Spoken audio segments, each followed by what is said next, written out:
बिस्मिल्लाहिर्रहमानिर्रहीम। अस्सलाम वालेकुम नाज़रीन, आप यूट्यूब चैनल देख रहे हैं। मैं इमरान खान हूँ। मामला पहुँच गया सुप्रीम कोर्ट ऑफ पाकिस्तान तक। 5वें दिन इमरान खान साहब पर हमला हो गया। 4 दिन गुजर गए, FIR नहीं हुई। 5वें दिन सुप्रीम कोर्ट ऑफ पाकिस्तान ने इसके ऊपर एक हुक्म जारी किया है। 24 घंटे के अंदर मुकदमा दर्ज ना हुआ तो फिर सुप्रीम कोर्ट ऑफ पाकिस्तान अज़ खुद नोटिस लेगी। देखिए, ऑलरेडी बहुत ताख़ीर हो चुकी है। पहले दिन से लोग कह रहे हैं कि अदालत को इसके अंदर मुदाखलत करनी चाहिए, अदालत इसके अंदर मुदाखलत करे, अदरवाइज़ बहुत ज़्यादा दबाव है हुकूमत पंजाब के ऊपर भी और पंजाब पुलिस के ऊपर भी, और वो FIR दर्ज नहीं कर पा रहे। जैसा कि मुद्दई कह रहे हैं, इमरान खान साहब मुद्दई हैं इस केस के, वही विक्टिम है, तो उन्हीं की पार्टी के लोग मुद्दई हैं। जैसा कि वो लोग कह रहे हैं वैसे FIR नहीं हो रही तो अदालत इसके अंदर मुदाखलत करे, वरना ये FIR ना होने की वजह से शवाहिद ख़राब होते चले जाएंगे। चीफ जस्टिस पाकिस्तान ने चेयरमैन तहरीक इंसाफ इमरान खान पर कातलाना हमले का 24 घंटे में मुकदमा दर्ज करने का हुक्म दे दिया है। अभी जब मैं ये वीडियो रिकॉर्ड कर रहा हूँ तो अब तक भी ये मुकदमा दर्ज नहीं हुआ और पाकिस्तान तहरीक इंसाफ के लोग वहाँ बैठे हैं और वो चाहते हैं कि मुकदमा दर्ज हो, लेकिन अभी तक नहीं हुआ। हो सकता है कि आने वाले चंद घंटों में मुकदमा दर्ज हो जाए, क्योंकि अब मामला सुप्रीम कोर्ट ऑफ पाकिस्तान के पास है। इमरान खान साहब के खिलाफ तौहीन अदालत की हुकूमती दरख्वास्त गई थी। वहाँ पर IG पंजाब लाहौर रजिस्ट्री में वीडियो लिंक के जरिए पेश हुए। चीफ जस्टिस पाकिस्तान उमर अता बंदयाल साहब ने कहा कि IG पंजाब बताएं कि कितने वक्त में हमले की FIR होगी। अगर FIR में ताख़ीर हो रही है तो इसका मतलब है शवाहिद ज़ाया हो रहे हैं। 24 घंटे में मुकदमा दर्ज ना हुआ तो सो मोटो लिया जाएगा। वैसे ये मुकदमा पहले 24 घंटे में दर्ज होना चाहिए था, लेकिन अब भी हो जाए तो बहुत बड़ी बात है। चीफ जस्टिस ने कहा कि सो मोटो नोटिस में IG साहब आप जवाबदेह होंगे। कौमी लीडर के कत्ल की कोशिश की गई, मामले की नज़ाकत को समझें। 90 घंटे गुजर गए हैं लेकिन मुकदमा दर्ज नहीं हुआ। FIR के बगैर तफ्तीश कैसे होगी? FIR के बगैर तो शवाहिद तब्दील हो सकते हैं। मुकदमा दर्ज ना होने की ठोस वजह होनी चाहिए। कानून के मुताबिक काम करें, अदालत आपके साथ है। आप अफसरान से तफ्तीश करवाएं। जब तक आप ओहदे पर हैं कोई आपके काम में मुदाखलत नहीं करेगा। IG साहब आपके काम में किसी ने मुदाखलत की तो अदालत उसके काम में मुदाखलत करेगी। कितनी देर में मुकदमा दर्ज हो जाएगा? IG पंजाब ने अदालत से कहा, मुझे तो सूबाई हुकूमत ने मुकदमा दर्ज करने से रोका था।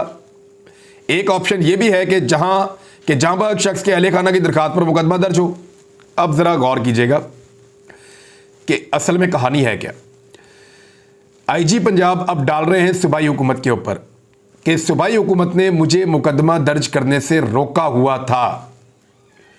क्या यह सच है? इस पर मोहन सिलाई का एक स्टेटमेंट आया और उन्होंने कहा कि हमने मना किया था कि नामालूम अफराद के ऊपर मुकदमा दर्ज नहीं करना।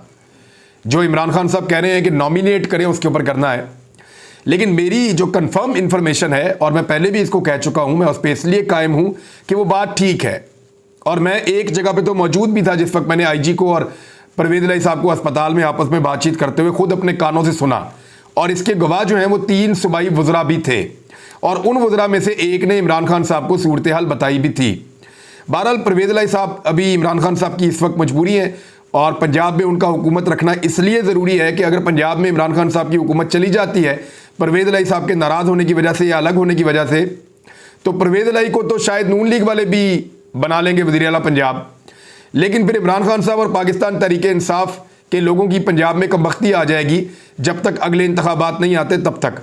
बहरहाल पहले इमरान खान साहब ने भुगता हुआ एक दफ़ा, और पंजाब में दूसरी हुकूमत को जितना फाशिज्म हुआ था वो नहीं चाहते कि उनके लोगों को दोबारा वैसे मार पड़े। अब एक नाम ऐसा था जिस पे परवेज़ इलाही साहब मुज़ाकरात करना चाह रहे थे, बात करना चाह रहे थे, और इमरान खान साहब से उन्होंने 2-3 मरतबा मुलाकात भी की। परवेज़ इलाही साहब जुम्मे की नमाज के बाद डिफेंस में एक रिश्तेदार के घर गए, बहुत बड़े और ताकतवर शख्स के रिश्तेदार के घर गए। वहाँ पे वो चंद घंटे मौजूद रहे और वहाँ पे भी उन्होंने बातचीत की। उसके अलावा दोबारा भी परवेज़ इलाही साहब ने मुज़ाकरात किए, बातचीत की, और वो कोशिश कर रहे थे कि बीच का रास्ता निकले और एक FIR ऐसी हो जाए जिसमें परवेज़ इलाही साहब ये कम से कम चाहते थे कि शहबाज शरीफ का और राणा सनाउल्लाह का नाम तो ज़रूर आना चाहिए, क्योंकि वो एक पॉलिटिकल मुखालफत है, तो उसमें वो ये चाह रहे थे कि उनका नाम आ जाए लेकिन तीसरा नाम निकल जाए। IG पंजाब के भी इसी तरह के मामला थे। अब IG पंजाब ने डाल दिया परवेज़ इलाही साहब पे, लेकिन परवेज़ इलाही साहब की जानिब से जो मौक़िफ़ है मोहन सिलाई साहब ने दिया है, वो ये कह रहे हैं कि हम ये चाह रहे थे कि जो FIR है वो दर्ज की जाए नॉमिनेट करके। ये नामालूम अफराद के खिलाफ जो FIR दर्ज करने की कोशिश की जा रही थी वो ना किया जाए। तो आईजी पंजाब ने तो साफ कहा कि सूबाई हुकूमत ने मुकदमा दर्ज करने से रोका है और चीफ जस्टिस ने इनसे कहा कि आपको दस्तयाब ऑप्शंस में से अदालत का सरोकार नहीं, वाकये की तफ्तीश करें, शवाहिद इकट्ठे करें, फॉरेंसिक करा लें। सूबाई हुकूमत का मौक़िफ़ पुलिस अफसर से ज़्यादा अहम नहीं हो सकता। फौजदारी निज़ाम इंसाफ रुकना नहीं चाहिए। कानून के मुताबिक उठाए गए हर कदम पर अदालत पुलिस को सपोर्ट करेगी। बहुत अच्छी बात है, होना भी यही चाहिए था। और कानून ये कहता है कि मुद्दई जिसके खिलाफ चाहे एफआईआर दर्ज करे, बाद में कानून उसकी तफ्तीश कर ले। जो बेगुनाह है उसको बिल्कुल हाथ भी नहीं लगाना चाहिए, जो गुनाहगार है उसको बिल्कुल छोड़ना भी नहीं चाहिए। चीफ जस्टिस ने कहा कि एक कौमी सियासतदान पर कातलाना हमला हुआ और एफआईआर दर्ज नहीं हो रही। एफआईआर ना होने का मतलब है कि पुलिस तहकीकात नहीं कर सकेगी। फौजदारी निज़ाम अदल में किसी किस्म की मुदाखलत नहीं होनी चाहिए। फौजदारी निज़ाम अदल अदालत का इस्तेहकाक है, इसमें मुदाखलत नहीं होनी चाहिए। मुनस का जो ट्विटर के ऊपर बयान है उसको मैं आपको बता देता हूं कि आईजी पंजाब के बयान से मुताल्लिक ट्वीट को रीट्वीट करते हुए उन्होंने कहा कि इमरान खान कातलाना हमले की एफआईआर नामालूम अफराद पर दर्ज करने से रोका गया है। उन्होंने कहा पुलिस को पुलिस की मुद्दत में पुलिस की मर्जी की एफआईआर से रोका है। यानी पुलिस ये चाह रही थी कि अपनी मुद्दत में अपनी मर्जी की एफआईआर कर ले। अब आप जानते हैं कि बहुत ज़्यादा प्रेशर, बहुत ज़्यादा ताकत इस्तेमाल की जा रही है इमरान खान साहब की एफआईआर को अपने मुताबिक ढालने के लिए। वजारत दाखिला भी कर रही है, वज़ीर आज़म पाकिस्तान भी कर रहे हैं।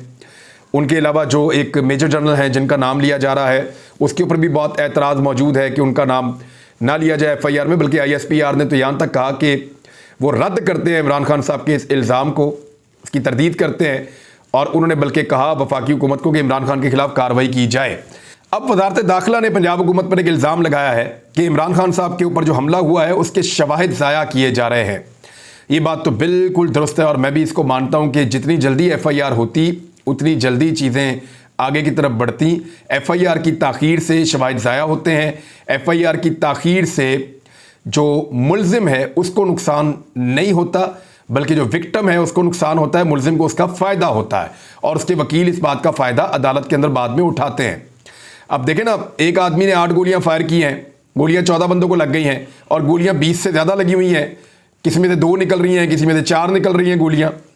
तो इस तरह ज़्यादा बंदों को गोलियां लगी हैं, तो बाकी गोलियां कौन चला रहा था, ये सारी चीज़ें भी ढूंढनी है।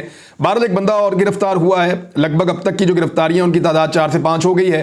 पुलिस साथ साथ अपना काम करती चली जा रही है, लेकिन एफआईआर दर्ज ना होना ये एक बड़ी अहम चीज़ है। इमरान खान साहब ने सदर मुमलिकत को भी एक ख़त लिखा है और उसमें आरफ अलवी को ख़त लिखकर मुल्क में आईन और कानून के इनहराफ की राह रोकने के लिए इक़दाम उठाने का मुतालबा किया है।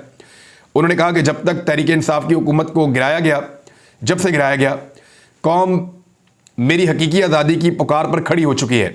हमें झूठे इल्ज़ामात, हरासा करना, बिला जवाब गिरफ्तारियों, हत्ता के ज़ेरे हिरासत तशद्दुद जैसे हथकंडों का सामना करना पड़ रहा है। इमरान खान ने वज़ीर आज़म, वज़ीर दाखिला समेत 3 आला शख्सियात का नाम लेकर, यानी मेजर जनरल फैसल साहब का नाम भी लिया और कहा कि इनका मेरे कत्ल के मंसूबा मेरे इल्म में आया था। यानी मुझे पता चल गया था इनका एक मंसूबा है मुझे कत्ल करने का, मेरे इल्म में आया था। गुज़िश्ता हफ्ते मार्च के दौरान इस मंसूबे को अमली जामा पहनाने की कोशिश की गई है। अल्लाह ताला ने मुझे बचा लिया है। अब इमरान खान साहब कह रहे हैं तो उनके पास इन्फॉर्मेशन होगी और वो ये भी कहते हैं कि वो पहले, क्योंकि वज़ीर आज़म पाकिस्तान रहे हैं, उनको बहुत सारे लोग, उनके सोर्स हैं, वो उनको बताते हैं और उन सोर्सेज की बुनियाद पे उनको ये पता चला था कि वज़ीर आज़म, वज़ीर दाखिला और एक मेजर जनरल ये मिलकर उनको रास्ते से हटाना चाहते हैं और उन्हें कत्ल करना चाहते हैं और उसके बाद ये साजिश हुई। तो इसलिए वो चाह रहे हैं कि इन तीनों का नाम ज़रूर एफआईआर में रखा जाए और बाद में फिर देखेंगे। लेकिन अब राणा सनाउल्लाह और शहबाज शरीफ साहब बिल्कुल नहीं चाहते कि उनका नाम एफआईआर में आए। इमरान खान साहब ने कुछ और सवालात उठाए हैं। इमरान खान साहब का कहना था कि 2 अहम तरीन सवालात और भी जन्म लेते हैं। अव्वल ये कि एजेंसी का सरबराह DGISI की बात कर रहे हैं, प्रेस कॉन्फ्रेंस से मुखातिब कैसे हो सकता है? 2 अफसरान कैसे सियासी जमात के सरबराह को निशाना बना सकते हैं? यानी ये वैसे हमने भी मिसाल नहीं देखी, नवाज शरीफ साहब, जरदारी साहब, फजलुर रहमान साहब, PTM के लोग और बहुत सारे लोगों ने बहुत सारी बातें, सियासी क़यादतों ने पाकिस्तान की अफवाज, पाकिस्तान के जर्नल्स और सर्विंग जर्नल्स के नाम ले लेकर कही और बड़े घिनौने इल्ज़ामात लगाए। लेकिन कभी भी इस तरह की प्रेस कॉन्फ्रेंस हमने नहीं सुनी और इस तरीके से एक सियासी जमात का जो सरबराह है उसके खिलाफ हमने बातचीत नहीं सुनी एक प्रेस कॉन्फ्रेंस के अंदर इदारे की जानिब से। तो ISPR की हदूद कार को दिफाई और अस्करी मामलात पर मालूमात के इजरा तक महदूद करने की ज़रूरत है। यानी ISPR ने अगर कोई प्रेस कॉन्फ्रेंस करनी है तो वो दिफाई और अस्करी मामलात पे करे, सियासी मामलात पे ना करे। अफवाज पाकिस्तान के सुप्रीम कमांडर के तौर पर आपसे इल्तमास है कि आप ISPR की हुदूद कार के तयन के अमल का आगाज करें। यानी आप इस बात का आगाज करें कि ISPR जो बात करेगी वो दिफा के नुक्ता नज़र से करेगी, वो दिफाई और अस्करी नुक्ता नज़र से करेगी, पाकिस्तान की हिफाजत के नुक्ता नज़र से करेगी, और पॉलिटिकल चीज़ों में और इन चीज़ों के ऊपर वो बात नहीं करेंगे, इन चीज़ों का वो जवाब नहीं देंगे। इसका एक आगाज़ किया जाए उनके अंदर कि इसको एक हुदूद मुकर्रर की जाए कि उससे बाहर ISPR काम ना करे। ये इमरान खान साहब ने लिखा, और भी चीज़ें लिखी हैं, लेकिन आदम सवाती साहब का केस बहुत इंपॉर्टेंट है, ज़रा उस पर आ जाए। सुप्रीम कोर्ट ने आदम सवाती के केस का नोटिस ले लिया है। बिलाखिर आदम सवाती साहब कई दिनों तक बिलखते रहे, कई दिनों तक रोते रहे। उन्होंने बहुत सारी आध दर्जन के करीब उन्होंने प्रेस टॉक्स की, दर्जन से ज़ायद उन्होंने TV को इंटरव्यूज़ दिए, मुख्तलिफ लोगों को उन्होंने इंटरव्यूज़ दिए, और जब उन्होंने अपनी हर चीज़ खोल कर सामने रख दी तो बिलाखिर सुप्रीम कोर्ट ऑफ पाकिस्तान ने उसका नोटिस ले लिया। आदम सवाती चीफ जस्टिस से मिलने सुप्रीम कोर्ट पहुंच गए तो उनको पुलिस एहलकारों ने रोक लिया, उनसे उनकी तल्ख कलामी हो गई। आदम सवाती ने चीफ जस्टिस पाकिस्तान के सामने अदालत में पेश होने की कोशिश की तो पुलिस एहलकार ने कहा कि बगैर इजाज़त ऐसे अंदर नहीं भेजा जा सकता, हालांकि वो एक सेनेटर हैं और एक वकील भी हैं। ताहम चीफ जस्टिस ने आदम सवाती को बुला लिया तो वो दौरान समाअत रोस्ट्रम पर आ गए। चीफ जस्टिस ने कहा कि आदम सवाती साहब, आपका मुकदमा ह्यूमन राइट्स सेल देख रहा है, मुबैना वीडियो के मामले पर अफसरदा है, वीडियो पर ह्यूमन राइट्स सेल ने तहकीक शुरू कर दी है, आप तो कभी सुप्रीम कोर्ट के रेस्ट हाउस में नहीं ठहरे। आदम सवाती ने जवाब दिया कि जी आप ठीक कह रहे हैं, मैं क्वेटा फेडरल लॉज में ठहरा था। चीफ जस्टिस ने कहा कि सवाती साहब, आपकी दरखास्त का जायजा ले रहे हैं, मामले को कानून के मुताबिक ही देखा जाएगा। आदम सवाती इस मौका पर आपदीदा हो गए, रो पड़े और कहा कि जो वीडियो मेरे अहल खाना को भेजी गई है वो जजेस के अलावा किसी को दिखा नहीं सकता, अपनी वीडियो सिर्फ सुप्रीम कोर्ट के जजेस को दिखा सकता हूं। चीफ जस्टिस ने कहा कि वीडियो किसी को भी दिखाने की ज़रूरत नहीं, मुतल्लिका इदारों को कहेंगे वीडियो इंटरनेट से हटा दें। हम आपका केस ह्यूमन राइट्स सेल में देख रहे हैं, हमें अफसोस है आपके साथ जो कुछ हुआ। आपको इल्म नहीं कि आपके कौन कौन से दुश्मन हो सकते हैं, पता नहीं ये किसने किया है। आजकल सच को तलाश करना मुश्किल हो चुका है, झूठ की तो कई तहों में सच छुपा होता है। बात यह है कि चीफ जस्टिस ऑफ पाकिस्तान कह रहे हैं कि बहुत सारे दुश्मन हैं आदम सवाती साहब के, हो सकते हैं उनमें से किसी ने किया हो, लेकिन देखना यह है कि आदम सवाती साहब को नंगा किसने किया, उठाकर कौन लेकर गया था। वो तो FIA वाले लेकर गए थे, तो FIA वालों को लाकर पूछेंगे जनाब आपने कपड़े उतारे हैं आदम सवाती साहब के, ज़रा इधर बता दें आपने क्यों उतारे हैं। वो खुद बता देंगे कि उन्होंने नहीं उतारे, किसने उतारे हैं। दूसरा, आदम सवाती साहब जिस कमरे के अंदर जाके ठहरे तो ये खुफिया वीडियोस कौन बनाता है, कौन बनाता है, कौन वायरल करता है, कौन भेजता है। अब ये तो बहुत सारी चीज़ें हैं जो सबको पता है कि किस तरह से ये प्रोडक्शन होती है। चीफ जस्टिस ने कहा कि इंसानी हुकूक सेल सारा मामला देख रहा है, कहते हैं तो आज ही आपको दोबारा बुला लेते हैं। देखिए आदम सवाती आजकल किन के खिलाफ बात कर रहे हैं, आदम सवाती आजकल किसके खिलाफ आवाज़ उठा रहे हैं, किस जुल्म की बात कर रहे हैं, किसको जालिम कह रहे हैं। यानी जिसके खिलाफ वो बोल रहे हैं उसी ने आदम सवाती को दबाना है ना, या किसी तीसरे ने आके दबा देना है। तो ये आदम सवाती साहब के मामले में एक बहुत क्लैरिटी इसमें आ जाती है। ज़रूरत हुई तो ज़रूर मुदाखलत करेंगे सवाती साहब, पता नहीं आपके कितने दुश्मन होंगे। सुप्रीम कोर्ट ने ह्यूमन राइट्स सेल साइट से आदम सवाती के मामले का नोटिस ले लिया। अब मामला यह है कि आदम सवाती के कितने भी दुश्मन हो, अगर कोई और दुश्मन है तो वो वीडियो पहले ही लीक कर देता। लेकिन आप गौर करें कि आदम सवाती ये कहते हैं, दो ऑफिसर्स के वो नाम लेते हैं, एक ब्रिगेडियर और एक मेजर जनरल के बारे में वो ये कहते हैं कि मुझे नंगा किया गया, मेरे कपड़े उतारे गए और मैं समझता हूँ कि ये जिम्मेदार हैं। उसके बाद उनको धमकियाँ आती हैं, उनको थ्रेट किया जाता है, फिर उनकी बेटी को और बीवी को एक वीडियो भेजी जाती है।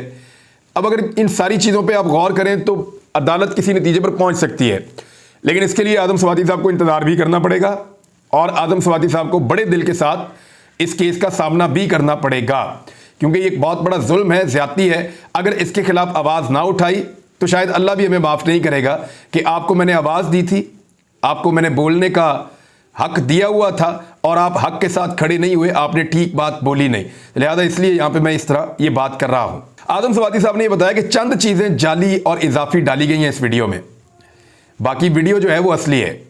यानी जानबूझकर वीडियो को एडिट किया गया ताकि बाद में कहा जाए वीडियो तो जाली है, लेकिन वीडियो की बेशुमार चीज़ें असली हैं। और वो उनकी फैमिली जब वो ठहरे हुए थे एक होटल में तो वहाँ पे उसको फिल्मा लिया गया खुफिया तरीके से।